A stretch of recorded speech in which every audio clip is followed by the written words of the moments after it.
de la science. Ainsi chantait l'enchanteur, et tous ceux qui étaient assemblés furent pris comme des oiseaux au filet de sa volupté rusée et mélancolique.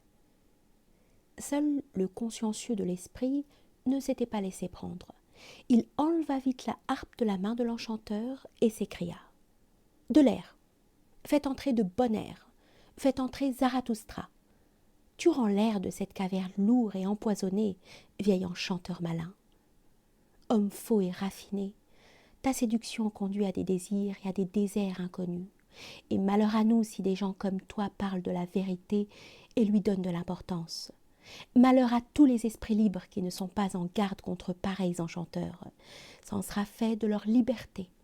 Tu enseigne le retour dans les prisons et tu y ramènes, vieux démon mélancolique, ta plainte contient un appel. Tu ressembles à ceux dont l'éloge de la chasteté invite secrètement à des voluptés. Ainsi parlait le consciencieux. Mais le vieil enchanteur regardait autour de lui, jouissant de sa victoire, ce qui faisait rentrer en lui le dépit que lui causait le consciencieux. « Tais-toi, dit-il d'une voix modeste. De bonnes chansons veulent avoir de bons échos. Après de bonnes chansons, il faut se taire longtemps. C'est ainsi qu'ils font tous ces hommes supérieurs. Mais toi, tu n'as probablement pas compris grand-chose à mon poème. Et toi, il n'y a rien moins qu'un esprit enchanteur. Tu me loues, répartit le consciencieux, en me séparant de toi. Cela est très bien. Mais vous autres, que vois-je? Vous êtes encore assis là avec des regards de désir. Ô âme libre, où donc s'en est allée votre liberté? Il me semble presque que vous ressemblez à ceux qui ont longtemps regardé danser les filles perverses et nues. Vos âmes même se mettent à danser. Il doit y avoir en vous, ô homme supérieur, beaucoup plus de ce que l'enchanteur appelle son mauvais esprit d'enchantement et de duperie. Il faut bien que nous soyons différents. Et en vérité, nous avons assez parlé et pensé ensemble avant que Zarathustra revînt à sa taverne pour que je sache que nous sommes différents. Nous cherchons des choses différentes, là-haut aussi, vous et moi. Car moi, je cherche plus de certitude. C'est pourquoi je suis venue auprès de Zarathustra. Car c'est lui qui est le rempart le plus solide et la volonté la plus dure. Aujourd'hui que tout chancelle, que la terre tremble. Mais vous autres, quand je vois les yeux que vous faites, je croirais presque que vous cherchez plus d'incertitude, plus de frissons, plus de danger, plus de tremblements de terre.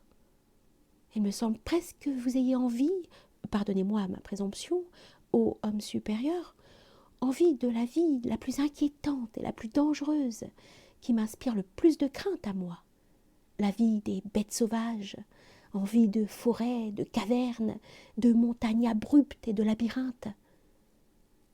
Et ce ne sont pas ceux qui vous conduisent hors du danger qui vous plaisent le plus. Ce sont ceux qui vous y conduisent, qui vous éloignent de tous les chemins, les séducteurs. Mais si de telles envies sont véritables en vous, elles me paraissent quand même impossibles. Car la crainte, c'est le sentiment inné et primordial de l'homme.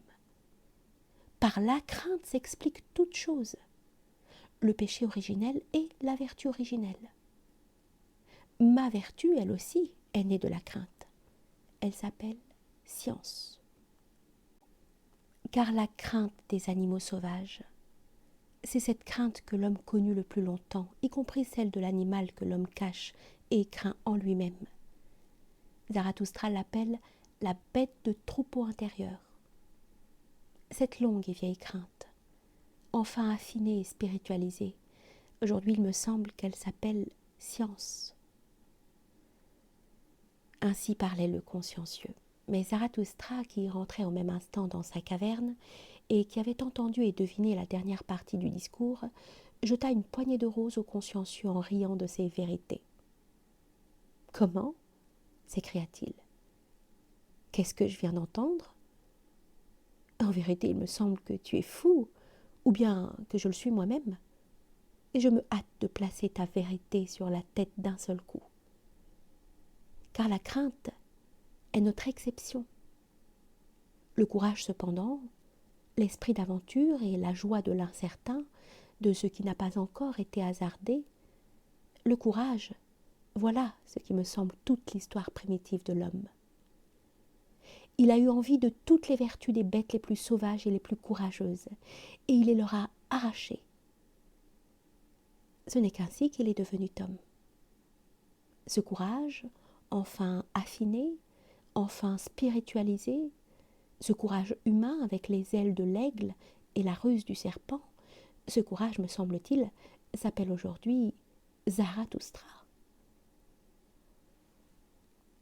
Zarathustra, s'écrièrent tous ceux qui étaient réunis comme d'une seule voix, en parlant d'un grand éclat de rire, mais quelque chose s'éleva d'eux qui ressemblait à un nuage noir.